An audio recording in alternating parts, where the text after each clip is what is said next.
నా యందు మీరును మీ యందు నేను నిలిచి ఉంటే మనం ఫలించగలం. ఈ నూతన సంవత్సరంలో మనం ఎలా ఉండాలి? ఫలించాలి. హల్లెలూయా, హల్లెలూయా. మనము ఫలించాలంటే దేవుడు మనలోనికి రావాలి, దేవుడు మనము ఏకమై.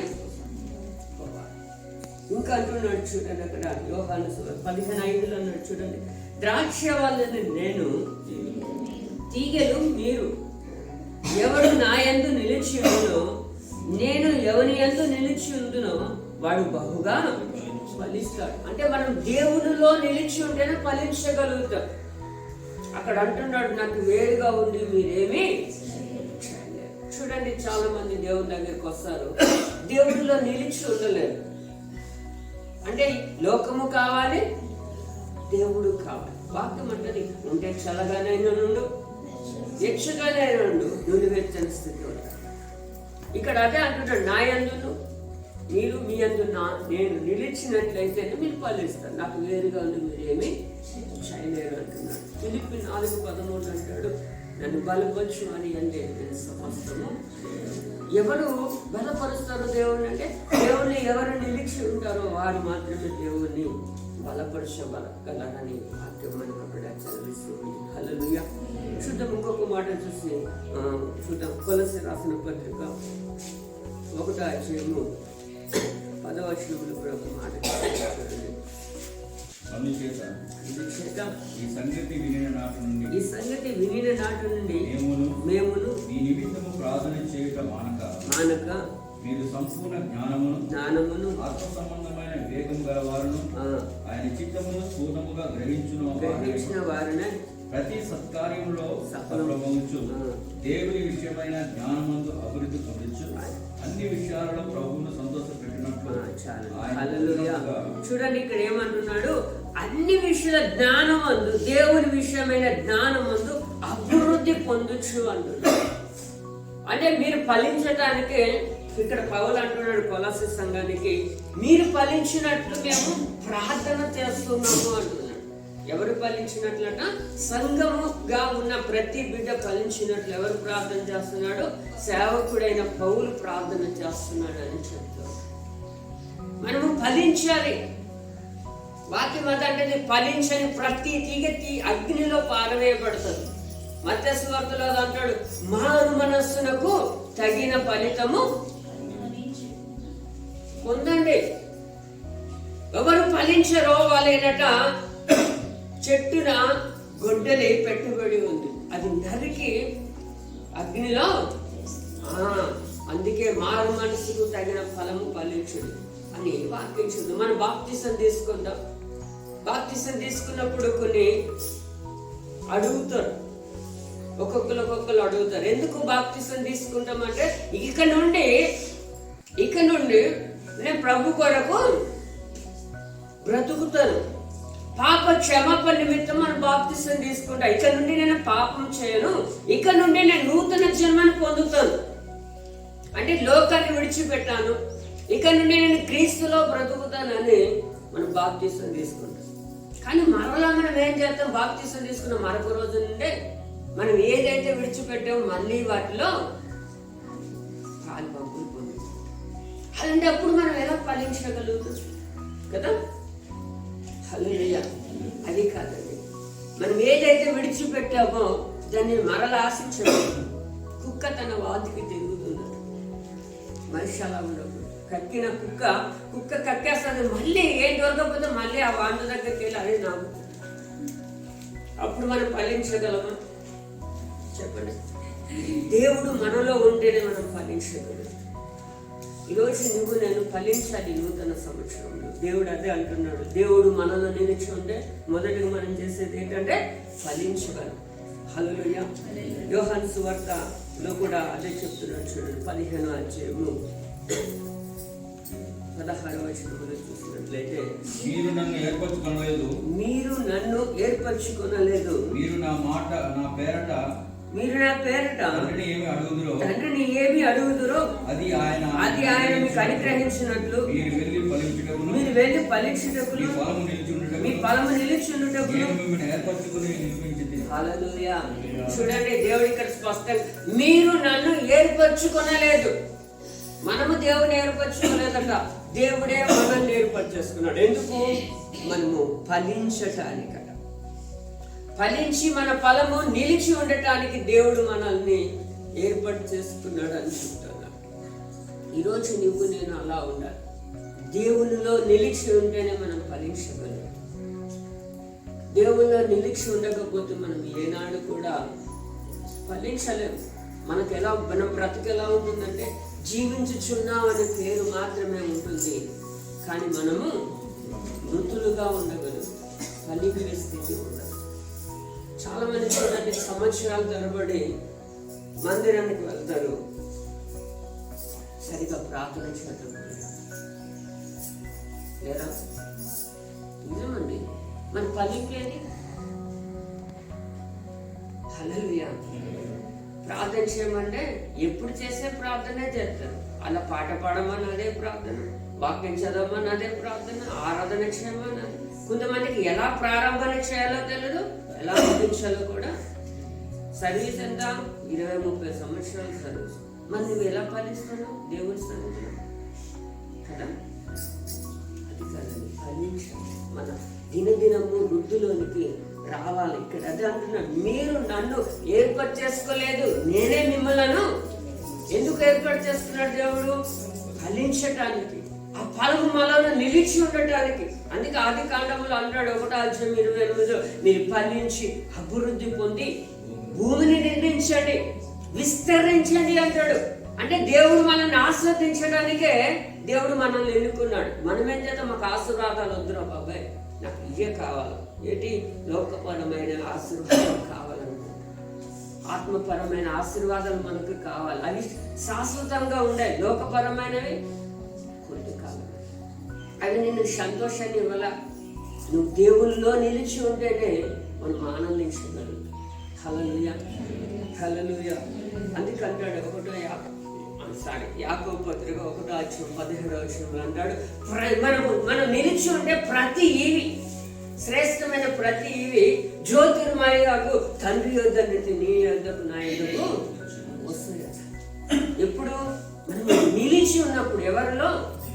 మనం అడగవసరం లేదు. దేవుళ్ళలో నిలిచి ఉంటే మనకి ఏది అవసరం ఆయనే ఇస్తాడు, అన్నీ ఇస్తాడు. మనం అడగవసరమే లేదు. అందుకంటాడు, నా మొదటగా నా నీతి నా రాజ్యం ఎదిగితే అవన్నీ మీకు అనుగ్రహింపబడుతుంది. ప్రతిదీ అనుగ్రహింపబడుతుంది మనకు.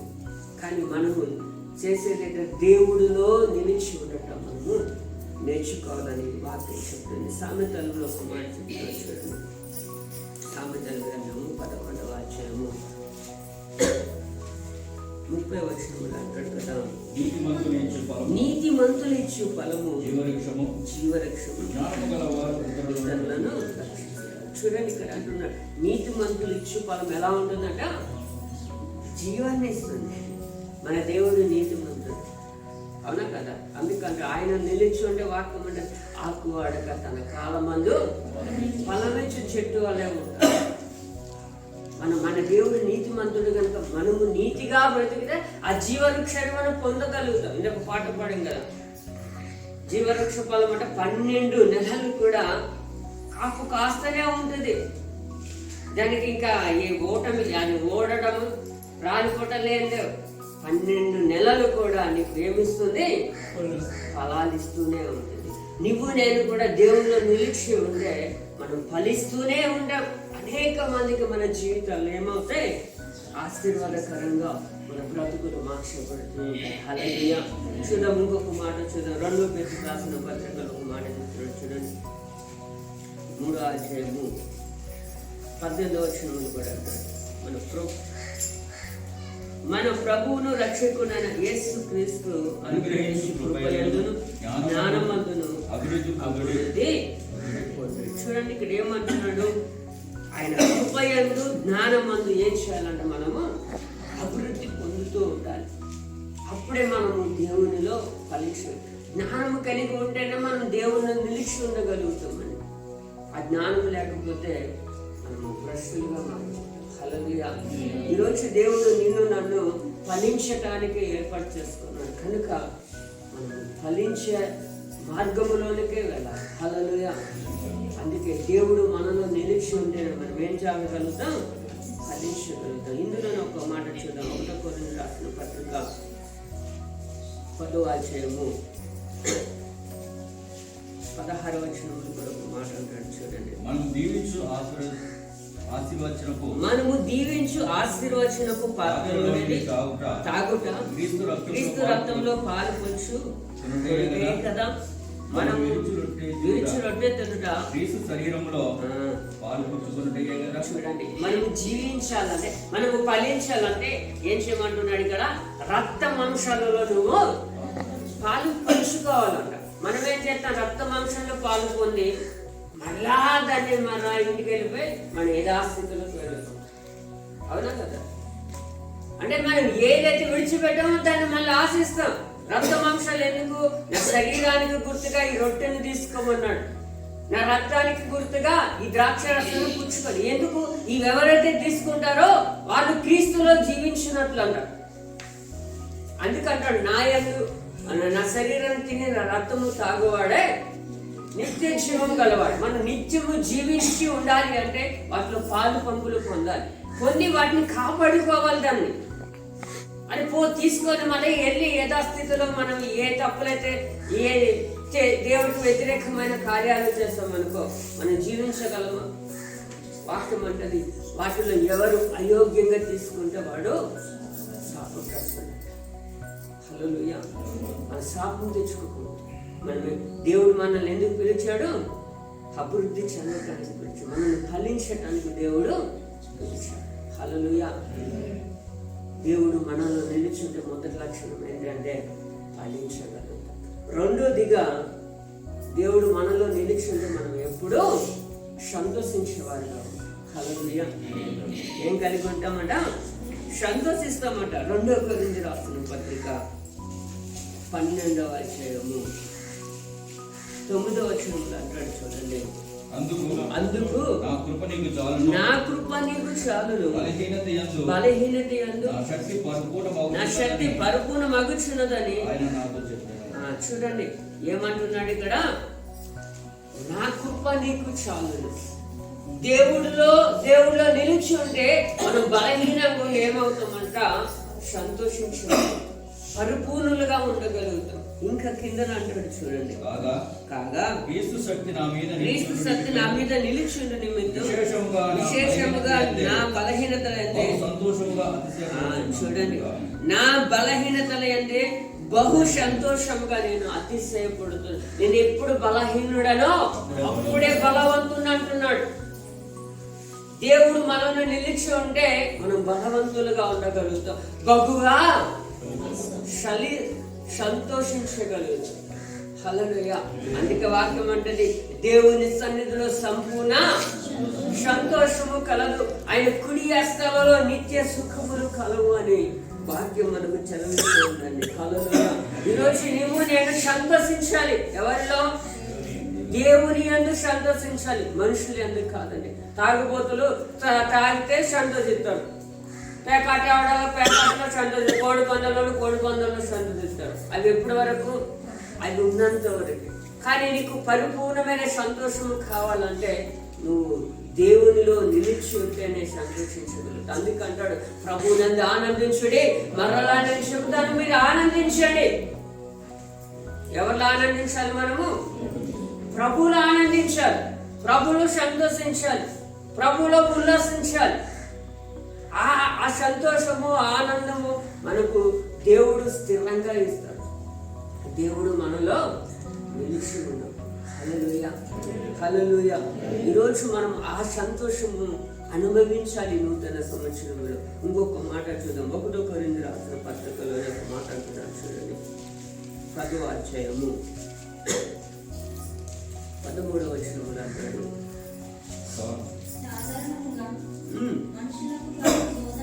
సాధారణముగా మనుషులకు కలుగు శోధన తప్ప మరి ఏది మీకు సంభవింపలేదు. దేవుడు నమ్మదగిన వాడు, మీరు సహింపగలిగినంత కంటే ఎక్కువగా ఆయన మిమ్మల్ని శోధింపనీయడు. అంతేకాదు సహింపగలుగుటకు ఆయన శోధనతో కూడా తప్పించు మార్గం మీకు కలుగజేయు. చూడండి, శోధన వచ్చిన దేవుడు మనల్ని నిలిచింది ఏం చేస్తాం, మనము సంతోషించగలుగుతాం. చూడండి, సాధారణంగా దేవుడు ఎవరిని శోధించడండి.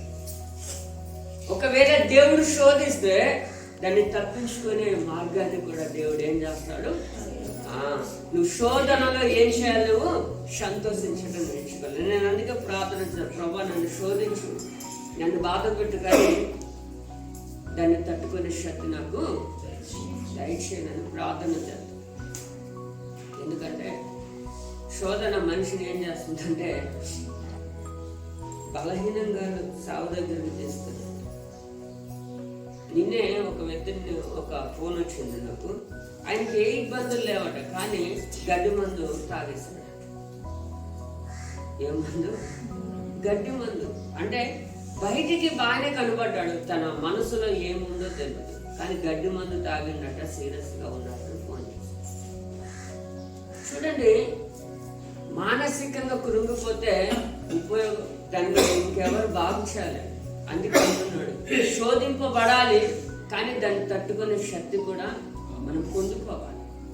మనిషికి శోధనలు రావాలండి, శ్రమలు రావాలి, కష్టాలు రావాలి. రాకపోతే మనిషి మనిషిగా ఉండలేదు.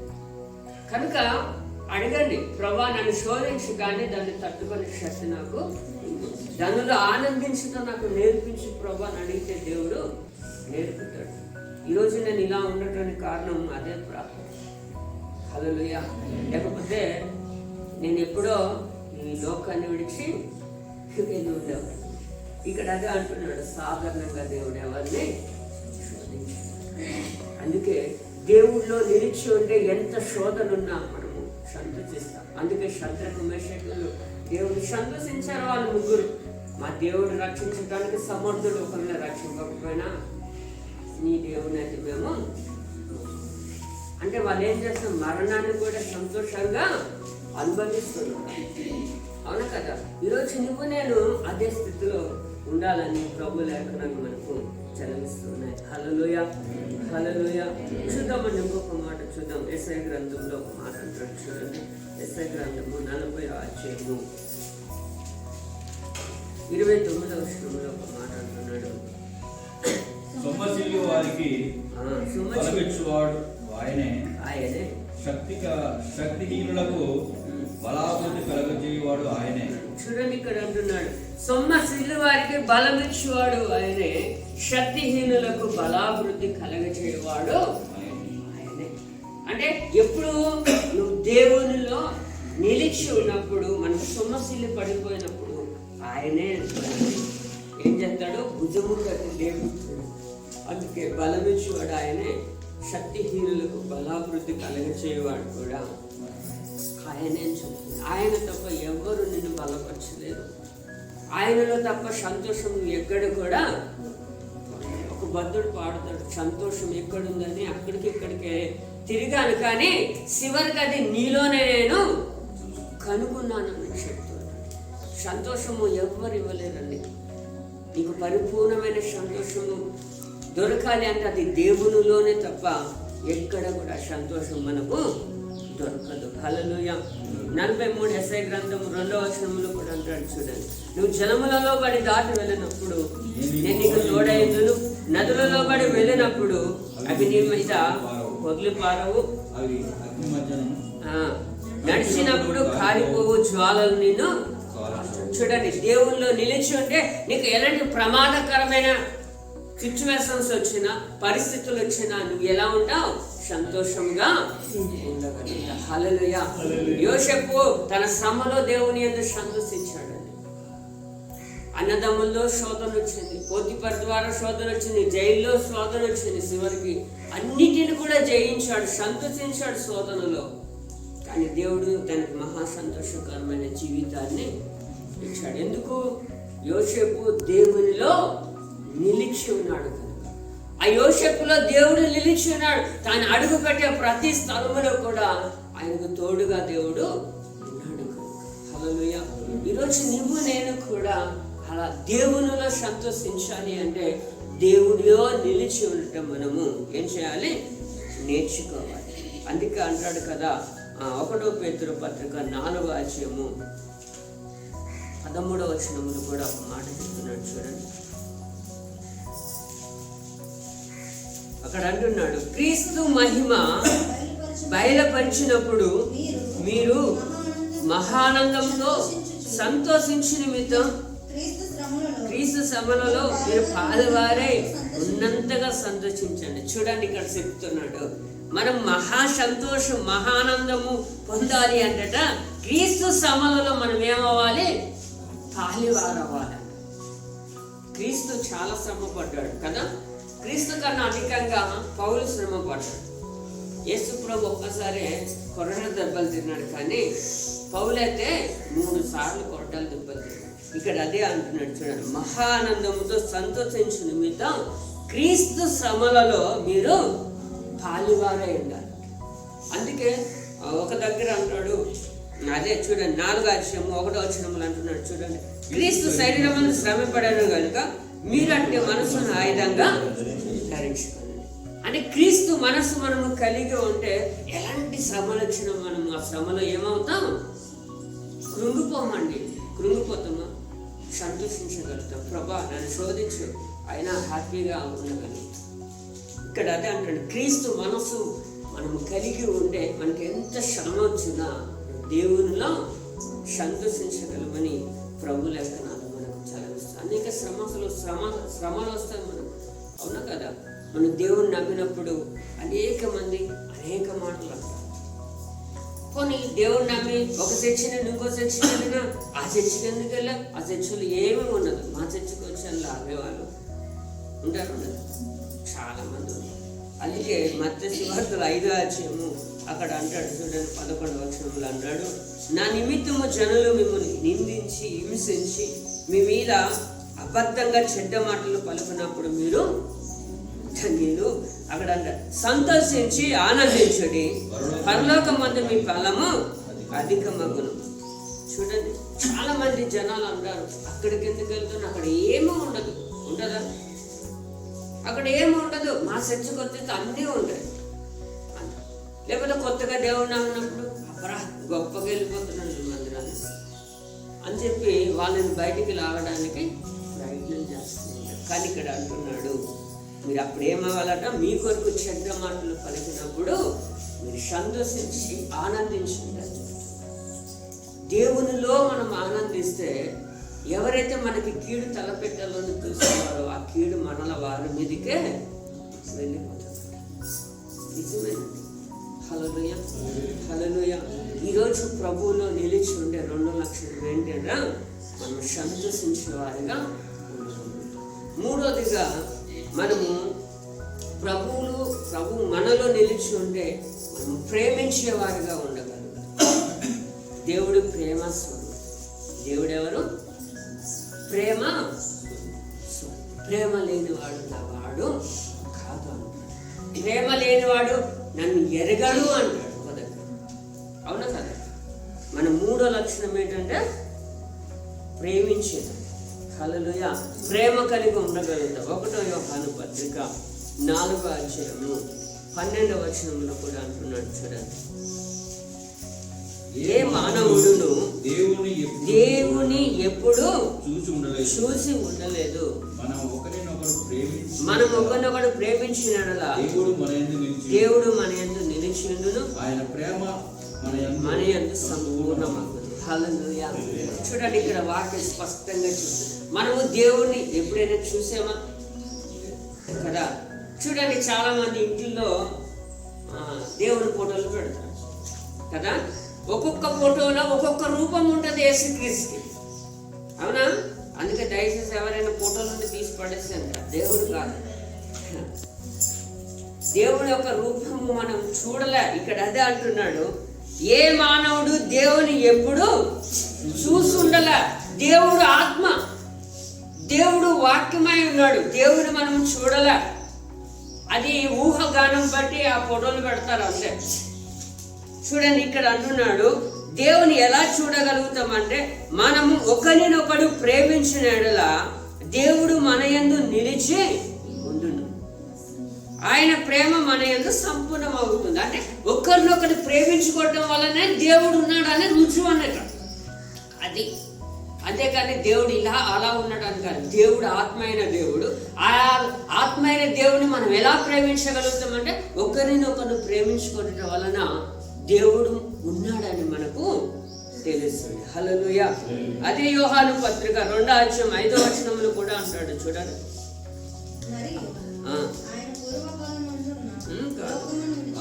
ఆయన వాక్యము ఎవడు గైకొనునో వానిలో దేవుని ప్రేమ నిజముగా పరిపూర్ణమాయను. చూడండి, ఆయన వాక్యము ఎవడు గైకొంటాడో ఆయనలో దేవుడు ఉన్నాడని రుజువు అవుతుంది. దేవుడు వాక్యం ఎవరిలో ఉండాలి? ఎవరిలోనైతే ఉంటుందో వాళ్ళలో దేవుడి యొక్క ప్రేమ ఉందని మనము చెప్పగలుగుతాం. హల్లెలూయా, హల్లెలూయా. చూద్దాం, ఇంకొక మాట చూద్దాం. యోహాను సువార్తలోని 1వ అధ్యాయంలో ఒక మాట చెప్తున్నాడు చూడండి. 1వ అధ్యాయం 18వ వచనంలో కూడా ఆ మాట అంటాడు చూడండి. ఎవడైనా చూడలేదు, బయలుపరచు. హల్లెలూయా. చూడండి, అద్వైత కుమారుడు అంటే ఏమన్నాడంటే జనిత కుమారుడు అని అక్కడ అర్థం అని చెప్తున్నాడు. ఎవడును ఎప్పుడు దేవుని చూడలే. తండ్రి రొమ్మన ఎవరున్నాడు అంటే యేసుక్రీస్తు ఉన్నాడు. ఆ యేసుక్రీస్తే మనల్ని ఏం చేస్తున్నాడు? ఆయన కుడిపాసంలో కూర్చోడానికి పిలుస్తున్నాడు. అవునా కదా? నన్ను చూసిన వాడు నన్ను పంపిన వాడిని చూడని అన్నాడు. అందుకే ఎవరు దేవుని చూడలేదు. కానీ దేవుని ఎలా చూడాలి అంటే దేవుని యొక్క వాక్యము ద్వారా మనము చూడాలని ఇక్కడ వాక్యం అని చెప్తుంది. ఈ వాక్యాన్ని ఎవరు గైకొన్నాడో వానిలో దేవుడు నిలిచి ఉంటాడంట. హల్లెలూయా, హల్లెలూయా. ఇంకొక దగ్గర ఇంకొక మాట చెప్తున్నాడు చూడండి. 1 తిమోతి రాసిన పత్రికలో ఒక మాట చెప్తున్నాడు.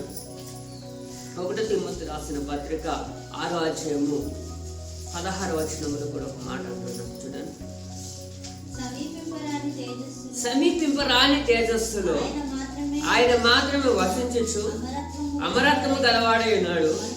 మనుషులలో ఎవడను ఆయనను చూడలేదు. చూడండి, ఇక్కడ చెప్తున్నాడు మనుషులలో ఎవడను ఆయనను చూడలేదు. ఎందుకంటే ఆయన మహిమ కలిగిన దేవుడు. మోషే దేవుని చూడాలనుకున్నాడు కానీ చూడగలిగాడా? చూడలేడండి. ఆయన మహిమను చూడలేక వెనక భాగాన్ని సగ దూరం వెళ్ళినప్పుడు చూసినప్పుడే మోక్షకెళ్ళి. అందుకే ఏ మనుషుడు కూడా దేవుణ్ణి చూడలేడు. ఇంకంటున్నాడు ఎవడన్నా ఆయనకు ఘనతయు శాశ్వతను ప్రభావం కలిగి ఉంటున్నాడు. ఏ మనుషుని చూడలేదు. ఒక మనిషిని దేవుణ్ణి చూడాలంటే ఒకరినొకరిని ప్రేమించుకోవడం వలన దేవుని చూడాలి. రెండోదిగా దేవుడి వాక్యాన్ని గైకొనుట వలన దేవుణ్ణి చూడగలం. అందుకే యోహాను సువార్త 1వ యోహాను పత్రిక 4వ అధ్యాయం 20వ వచనంలో కూడా అదే మాట చెప్తున్నాడు కదా. చూడండి, ఎవడైనా నేను దేవుని ప్రేమించుచున్నానని చెప్పి తన సహోదరుని ద్వేషించినాడు వాడు అబద్ధికుడగును.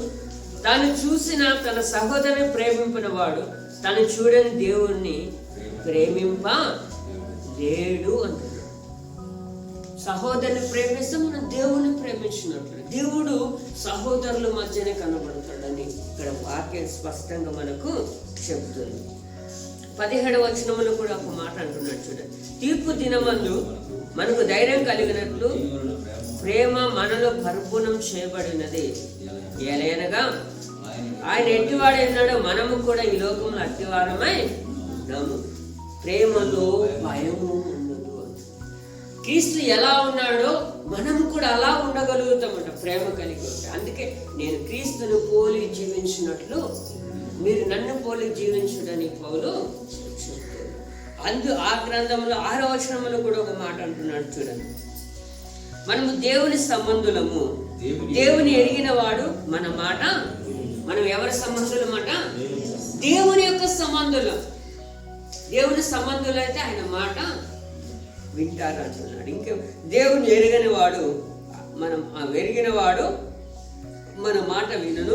దేవుని సంబంధి కానివాడు మన మాట వినడు. ఇందువలన మనము సత్య స్వరూపమైన ఆత్మ ఏదో క్రమపరచు ఆత్మ ఏదో తెలుసుకొనుచున్నాం. చూడండి, చాలా మంది చెప్తారు ఆత్మ ఎలాంటిదో అందులోనే తెలిసిపోతుంది. దేవుని మాట వినేవాడు దేవుని సంబంధి, దేవుని మాట వినని వాడు దేవుని సంబంధి కాదు అంటున్నాడు.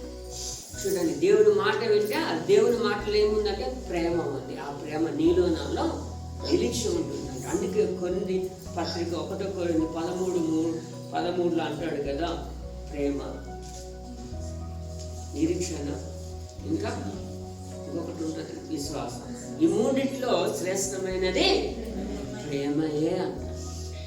యేసుక్రీస్తు ప్రేమ ద్వారానే లోకాన్ని జయించాడు. ఈరోజు నువ్వు నేను కూడా ఆ ప్రేమ ద్వారానే లోకాన్ని జయించాలి. అందుకంటాడు, దేవుడు నీలో నిలిచి ఉంటే మనము ప్రేమ కలిగి ఉండగలుగుతాం. ఈ యొక్క నూతన సంవత్సరంలో మనం ఎలా ఉండాలి? ఒకటి, ఫలించేవారిగా ఉండాలి. రెండోదిగా మనం ఎల్లప్పుడూ సంతోషించేవారిగా ఉండాలి. మూడోదిగా ప్రేమలో నిలిచి ఉండాలి. అప్పుడే మనం ఈ లోకాన్ని మనము జయించగలుగుతాం. హల్లెలూయా. చూడండి, దేవుడు నిలిచి ఉండే దేవుడు. ఏ దేవుడు? మన దేవుడు నిలిచి ఉండే దేవుడు.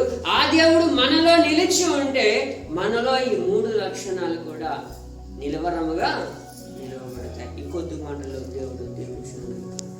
ఆమేన్. ప్రార్థన